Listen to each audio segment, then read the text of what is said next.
Atletikek kopako finalaren aurretik azken entrenamendua burutu du gaur Mestalla futbol zelaian. Joakin Caparrosen mutilek lan saio arina egin dute finalaren bezperan. Caparrosek jokalari guztiak ekarri ditu Valentziara, baina oraindik ez du argitu zein izango den finalean zelairatuko duen hamaikakoa. Lan saioaren ostean prentsaurrekoa eman dute Joseba Etxebarria eta Joakin Caparrosek.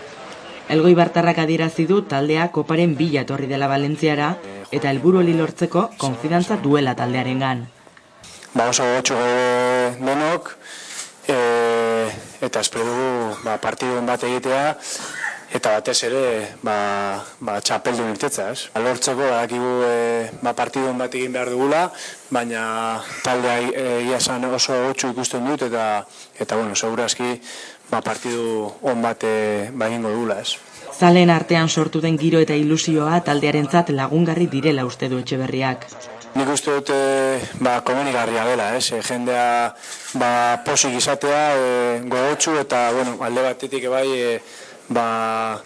tentsio hori ere kentzeko uste dut giro horrek asko laguntzen duela eta azkenean jai giro honetan partaidetza gu daukagu eta espero dugu garaipena lortzea saletu entzako.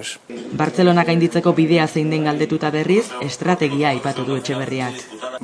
Estrategi arlo hortan guk hobeagoa gara Bartzelona baino eta espero dugu final horren gakoa hor izatea. Caparrosek beste alde partida lehiakorra izango dela uste du. Competir con el Barcelona, que sea un partido disputado, y ahí tenemos nosotros nuestras opciones, ¿no? Atletikeko jokalariak Mestaiatik irtetzean, hainbat zale izan dituzte kanpoan zain.